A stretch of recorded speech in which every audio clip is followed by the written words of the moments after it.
Hola a todos, ¿cómo están? Bienvenidos nuevamente a Por Tu Salud. Soy la doctora Vianey Contreras, coordinadora de Medicina Preventiva en Red Médica Universitaria. Estamos transmitiendo el día de hoy a través del sistema de radio, televisión e hipermedia de la Universidad de Guanajuato y vamos a hablar el día de hoy de un tema muy importante y que tiene sus temporadas y ahorita vamos a empezar una temporada alta y no es nada más y nada menos que de la gastroenteritis aguda. Para esto tenemos de invitado a Emanuel Bello Cienfuegos, médico egresado de la Facultad de Medicina de la Universidad de Guanajuato y que trabaja actualmente con nosotros en Red Médica Universitaria. Hola Emanuel, ¿cómo estás? Hola, muy buenas tardes. Muchas gracias por la invitación. Muy bien, Emanuel. Bueno, pues gracias a ti y bueno, vamos a platicar de esta entidad que es muy interesante, muy importante que todos los que nos escuchan y nos están viendo la conozcan, que yo creo que todos la han padecido alguna vez en la vida, pero nunca está de más tomar ciertos conocimientos, definiciones y recomendaciones, ¿no? ¿Qué nos puedes decir acerca de la gastroenteritis aguda, primero como definición? Bueno, para saber que una persona cursa con una gastroenteritis aguda, hay como síntomas clásicos que son los que el paciente presenta, que generalmente es dolor de estómago, en algunos puede haber vómitos, puede haber hasta fiebre, pero el que la mayoría de las personas conoce es la diarrea. También para saber un poco más tenemos que definir qué es la diarrea, porque no cualquier deposición puede contar como una diarrea, sino es que haya más de 3 en un día o cambios en la consistencia de la misma, que sean líquidas o acuosas. Eso ya no estaría hablando de diarrea, porque a veces puede haber cambios en las deposiciones por algunos alimentos que consumimos y no generalmente o no tiene que ser una diarrea como tal, entonces también hay que tener eso en cuenta. Muy bien. Y bueno, ¿qué nos puedes decir acerca de qué tan común es aquí en México? ¿Cuáles son las principales causas? Bueno, es un padecimiento relativamente común. En cuanto a infecciones, solamente va en segundo lugar de las infecciones respiratorias, pero es el segundo lugar. La mayoría de las infecciones gastrointestinales están causadas por virus. Estos son virus que se encuentran en el agua, en los alimentos. La principal manera de adquirirlos es al consumir algún alimento que fue en su proceso de elaboración con algún método inadecuado de higiene, ya sea tanto el agua con el que se preparó, las manos de la persona que la preparó, o hasta la misma persona que consumió el alimento y que no se lavó las manos. Entonces, generalmente es una forma muy fácil de contagio, puede ser tanto de persona a persona como a través de los alimentos. Entonces, es por eso que es un padecimiento muy común en la mayoría de las personas y que alguna vez en su vida por lo menos lo han padecido. Como dije y cabe recalcar, la mayoría son virales. Hay algunos virus que son más comunes. El más común en los adultos es el norovirus y en los niños es el rotavirus. Generalmente ya los niños en México están vacunados contra el rotavirus, entonces es una infección leve que no causa mayor problema, y en los adultos el norovirus igualmente. La mayoría de los cuadros son autolimitados, no duran más de 2 días, máximo puede durar hasta una semana, y lo principal en estos pacientes es tratar los síntomas. Como dije, la mayoría son virales, entonces no necesitan antibióticos. Nosotros, para pensar en una infección que requería antibióticos o que fuera bacteriana, tendrían que haber unas ciertas características, que ahorita voy a comentarlas, para que los pacientes sospechen sobre eso y puedan acudir a valoración, que eso ya nos haría otro tratamiento y otro diagnóstico. Pero en la mayoría de los casos no es necesario dar antibióticos, y al contrario, el dar antibióticos en un paciente que no lo requiere expone al paciente a que en futuro pueda adquirir alguna infección más grave de ciertas bacterias que son resistentes, que conforme estamos dando antibióticos a los pacientes sin la indicación precisa, crea ese tipo de bacterias. Entonces, la recomendación para todos los pacientes es que el caso de que llegaran a necesitar antibióticos tiene que ser recetado por un médico. No pueden autorrecetarse. Eso es lo más importante, que quiero que quede como un recordatorio. Ok, doctor, eso es muy interesante e importante, efectivamente. Es mejor que las personas, si tienen algún cuadro infeccioso, que bueno, ahorita yo te voy a preguntar cuáles son los síntomas más comunes con los que llegan los pacientes a consulta, pero que que no se automediquen, ¿no? Que ni todas las diarreas son bacterianas y aparte no a todas hay que darles antibiótico, ¿no?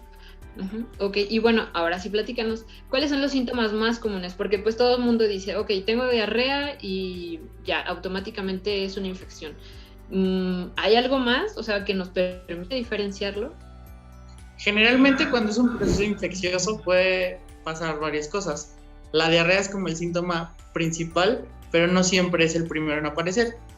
En cierto tipo de contaminación o intoxicación por alimentos se presenta primero lo que es náusea y vómito, que son infecciones muy agudas, que es como el paciente come algo y a las 2, 3, 4, hasta 6 horas ya comienza con las náuseas y el vómito. Generalmente va precedido esto antes de la diarrea, que la diarrea se presenta como hasta 24 horas después.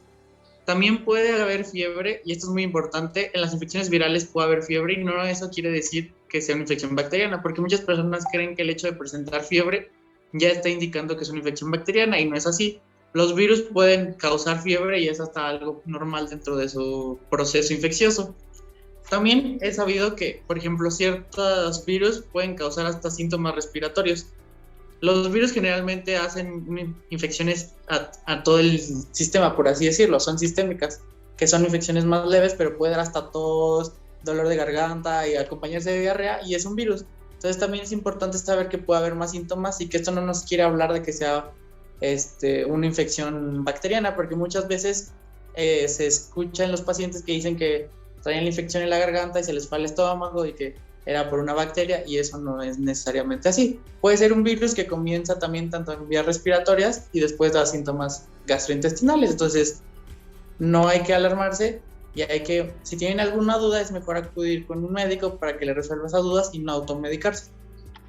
Ok, muy bien. Y bueno, doctor, ¿cómo nos puedes platicar acerca de cómo empieza el contagio en las gastroenteritis? Como lo comentaba, generalmente es por un alimento que está en mal estado.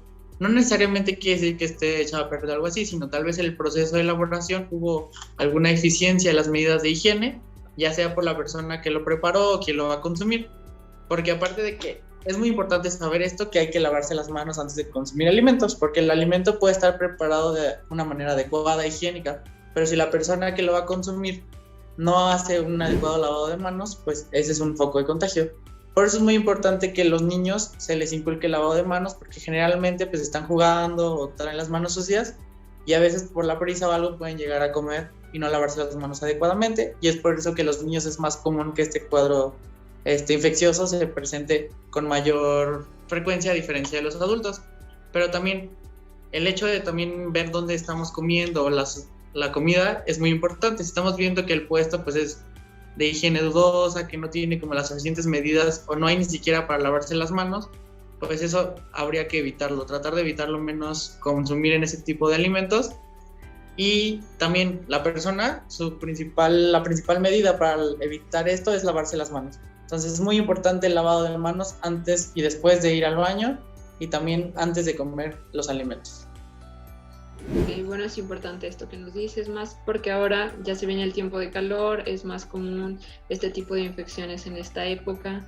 Y bueno, acudir con el médico, no automedicarse. Y bueno, ¿cuáles son unas de las consecuencias, doctor? Quiero que nos platiques de la gastroenteritis aguda, por ejemplo, cuando no se trata bien o no acudimos con el médico. ¿Qué recomendaciones hay que tomar en cuenta para cuando tenemos un episodio de diarrea o deshidratación, gastroenteritis? No sé, a ver, platícanos.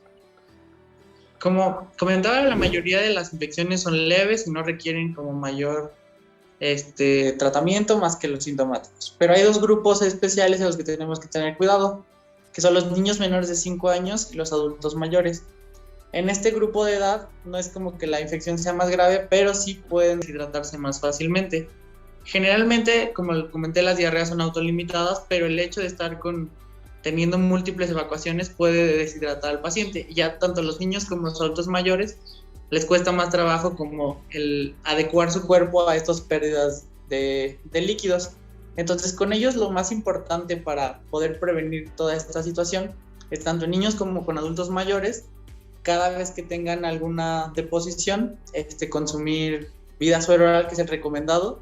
En dado caso que no lo llegaran a tener o alguna cosa, pues hay la versión comercial, que el más parecido es los Pedialit, que son los pediátricos, las preparaciones pediátricas son las más parecidas, son las recomendadas, y se tiene que dar antes, después de cada deposición o vómito que tenga el paciente, se tiene que dar 75, o una taza, si es un niño mayor de 5 años o un adulto mayor, y si es un niño más pequeño, ya o sea, lactante, pues se da media taza cada vez que vomite o que tenga una deposición. También es importante con los niños no suspenderles la alimentación o el seno materno, continuarlo sin ningún problema, y únicamente cada vez que tengan algún vómito o alguna diarrea, pues darles la vida suero oral. Eso es muy importante, porque muchas veces también cuando los ven enfermos o algo, pues les dejan de dar de comer o algo así, y eso no está indicado. Tiene que continuarse la alimentación. También con los adultos mayores puede ser que tengan menos ganas de comer porque están mareados o acaban de vomitar. Lo que se tiene que hacer es dividir las porciones más pequeñas.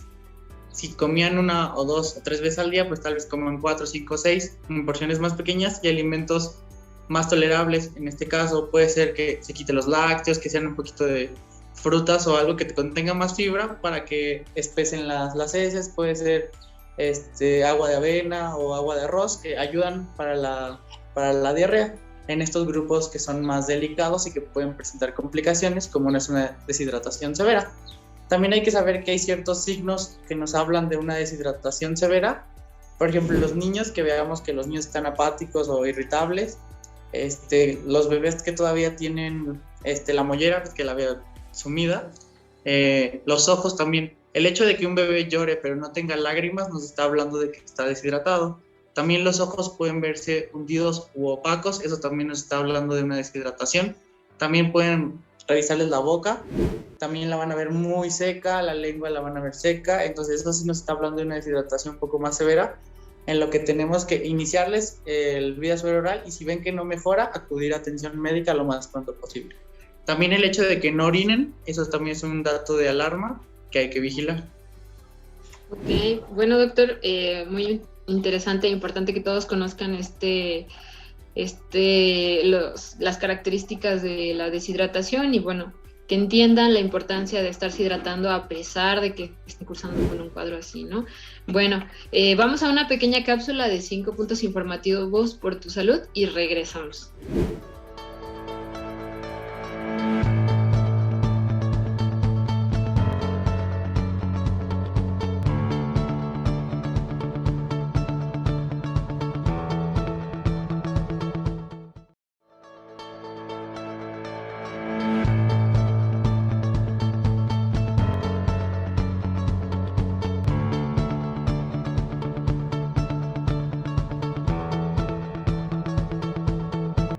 Hola, pues bueno, ya estamos de regreso de los 5 puntos por tu salud. Estamos con el doctor Emanuel Bello, hablando de gastroenteritis aguda. Habla de las características del cuadro clínico, y entre ellos, bueno, una de las consecuencias, que es la deshidratación, y que tenemos varios grados de deshidratación y que cada uno va a llevar un plan diferente. Volvemos, ¿verdad, doctor? ¿Cómo estás?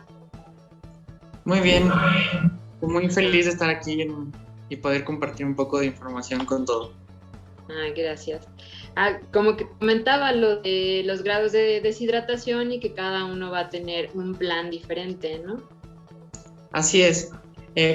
Para fines prácticos, los planes de hidratación se dividen en 3, que es A, B y C. El A es el que podemos llevar a cabo en casa sin ningún problema, es el que todo el mundo que esté con un cuadro leve debe llevar a cabo.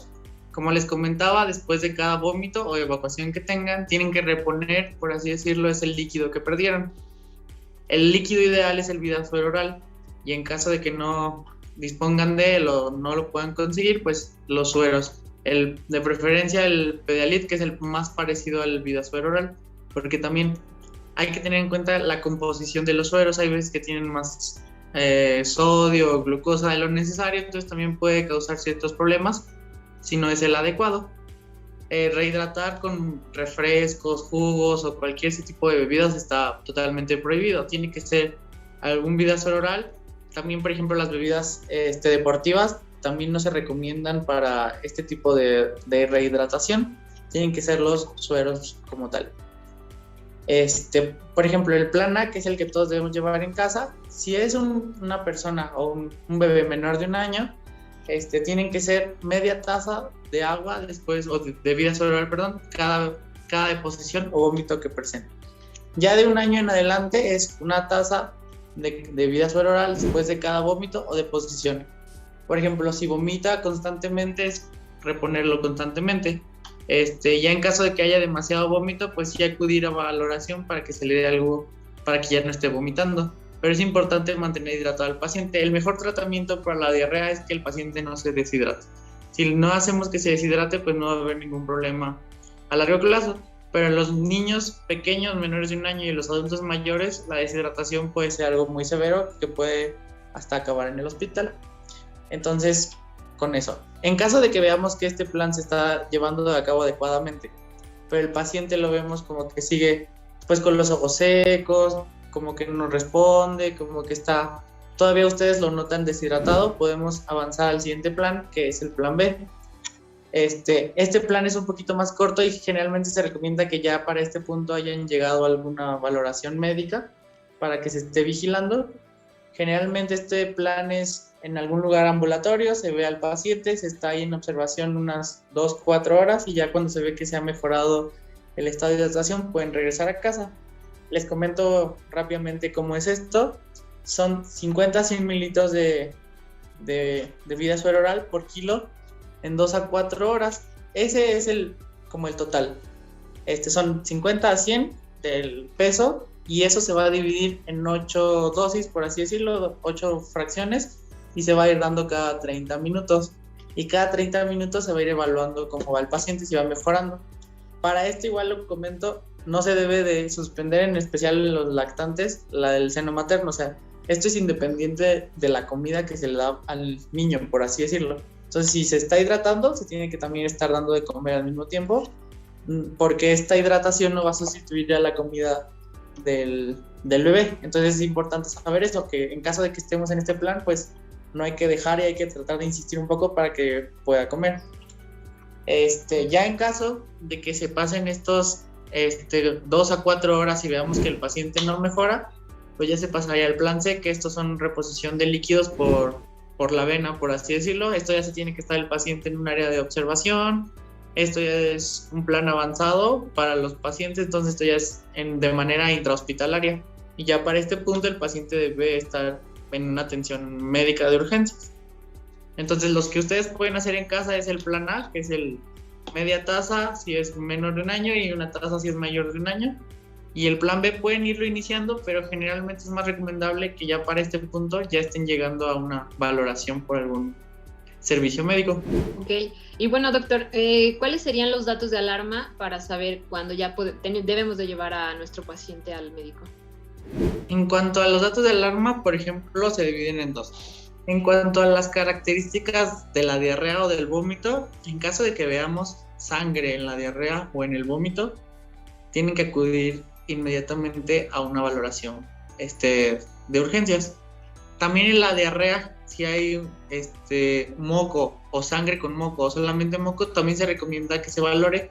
Generalmente esto se llama disentería y esto es secundario en la mayoría de las veces a infecciones bacterianas, y en este caso pues ya cambiaría el tratamiento del que les hablé previamente, que no es solamente sintomático. También es importante saber que en caso de que ustedes vean diarrea o moco en la diarrea, no deben tomarse ningún antidiarreico, porque eso lo único que hace es que puede aumentar el riesgo de que se les pueda hasta perforar el intestino. Entonces, en caso de que ustedes vean algún diarrea o moco, tienen que acudir primero a valoración médica, y ya si el médico les indica algún antidiarreico, pues ya es secundaria la valoración, pero no lo hagan ustedes. En estos casos está prohibido hacer ese uso de automedicación. Y en cuanto al estado de hidratación, pues como les comentaba previamente, que el hecho de que estén tanto los niños como los adultos mayores muy hipotónicos, que no se muevan, que no estén como apáticos, que los vean con los ojos hundidos, o que en caso de los bebés que lloren y no les salga ninguna lágrima. También en los adultos mayores es muy puede confundirse un poco, entonces es importante abrir la boca, ver cómo está la lengua, si está hidratada o no. También en la piel, si ven, por ejemplo, que la piel es muy delgada y que no la sienten como con la normalidad que debería tener, o si la jalan y se llega, la ven muy frágil, o que presionen y que vean que la sangre tarda mucho tiempo en regresar, o la marca del dedo se queda como mucho tiempo, eso nos está hablando de que está deshidratado el paciente y tendría que ir a valoración médica. También el hecho de que no orinen por ejemplo, los bebés pues más de 2-3 horas, o los adultos mayores que no orinen y estén consumiendo líquidos, pues nos está hablando de que está deshidratado y que tendrían que ir a valoración inmediatamente. Ok, eso también es muy interesante. Y bueno, doctor, tú nos hablabas que la mayoría de las causas de los cuadros de gastroenteritis son virales, pero ahora, ¿a todos hay que hacerles algún estudio o qué estudio les hacemos? Bueno, generalmente la mayoría son, como comenté, cuadros virales, y en estos casos no hay necesidad de buscar el virus causante, porque independientemente el estudio es un poco costoso y el hecho de identificar el virus no cambia el tratamiento. Para las infecciones virales el tratamiento es igual para todos, es sintomático, reponer los líquidos, en caso de que haya vómitos o náusea, pues quitar eso, y también se puede dar un antidiarreico para disminuir los días. Ya cuando estemos sospechando de otra infección, ya sea por bacterias o parásitos, ahí sí se tienen que hacer unos estudios que se llaman coprológicos, que una muestra de heces se evalúa en el microscopio, se puede hacer hasta un cultivo, que es como el crecimiento de las bacterias que ahí se encuentran, para identificar qué patógeno está causando el cuadro diarreico. Pero eso ya es en base a la exploración física del paciente y los datos clínicos, y cuando se está sospechando en un cuadro ya sea parasitario o bacteriano. En la mayoría de los pacientes no es necesario hacer ningún examen de laboratorio mientras el paciente se encuentre bien hidratado, no tenga ningún dato de alarma, no es necesario. También en caso de que el paciente se encuentre deshidratado, pues se le solicitarían algunos estudios que son para ver los electrolitos de su cuerpo, ver qué tan deshidratado está, que eso pues ya se haría a nivel hospitalario, pero en atención ambulatoria no es necesario ningún tipo de estudio, a menos también de que la diarrea sea persistente. También la diarrea puede durar el promedio son 2-3 días, puede durar hasta una semana. La diarrea aguda se considera hasta 14, puede en algunos pacientes, pero si ya pasa de esos días, ya es necesario evaluar al paciente y ver por qué, porque las causas de diarrea crónica ya son distintas. También en pacientes que estén como inmunodeprimidos, que ya sean pacientes que estén tomando medicamentos para inmunodeprimirse por alguna razón, o por ejemplo pacientes diabéticos descontrolados o adultos mayores, también en este tipo de pacientes generalmente el cuadro sí puede ser más bacteriano, entonces también sería importante evaluar a este tipo de pacientes y pueden durar un poco más los cuadros con ellos. Entonces en ellos sí se pedirían ciertos estudios aparte, pero esto ya es en base a las características del paciente y sus manifestaciones que está teniendo en este momento. Entonces, si ustedes tienen la duda de que se tienen que hacer o no un estudio, pues es mejor que acudan con su médico, que él les oriente en ese cuadro y ya ustedes sabrán si sí o si no lo requieren. Así es. Y bueno, doctor, acerca del pronóstico, ¿qué nos puedes platicar? La ventaja de este tipo de infecciones es que la mayoría de los pacientes, como la mayoría lo hemos tenido, resuelven rápido. Son 2-3 días de estar pues sí con el malestar, pero generalmente se quitan y no queda ninguna secuela. ¿En qué pacientes tenemos que tener cuidado? Pues ya lo comenté, en los niños pequeños y en los adultos mayores. La deshidratación pues sí puede ser un problema muy grave que puede llevar hasta la hospitalización o muerte de este tipo de pacientes. También, como les comenté, cuando hay diarrea con sangre o con moco, pues puede ser una infección bacteriana, y en algunos casos, si no se trata o no se evalúa a tiempo, pues puede haber hasta perforación intestinal. Entonces, en ese tipo de pacientes sí es muy importante acudir tempranamente con la valoración del médico. También los pacientes inmunodeprimidos o los pacientes también que han consumido muchos antibióticos previamente por las razones que sean, se puede generar otro tipo de diarrea que es secundaria a otra bacteria que solamente se presenta si el paciente consumió muchos antibióticos. Entonces este tipo de diarreas son más crónicas, más difíciles de tratar, y esas sí tienen que evaluarse. Entonces también por eso es importante el no automedicarse, porque pueden causarse otro tipo de diarrea más severa que la que tenían previamente. Ok, Ok, bueno, doctor, pues eso es muy interesante. Entonces, algunos puntos como a recalcar y muy importantes, ¿no? Hidratarse y a pesar de estarse hidratando, no dejar la comida. Igual, otra recomendación es que los pacientes, aunque vomiten, se sigan hidratando, ¿no? Ya cuando ven que no hay una tolerancia a la vía oral, entonces sí, vámonos a urgencias también. Y otra cosa que mencionaste muy interesante y que no me voy a cansar de repetirlo, pero es no automedicarse. ¿Por qué? Porque así enmascaramos los cuadros y a veces cuando ya vamos con el médico ya tomamos de uno, de otro y de otro. Entonces podemos nosotros mismos perjudicar nuestro cuadro y llevarnos a una diarrea de un poco más difícil control, ¿no?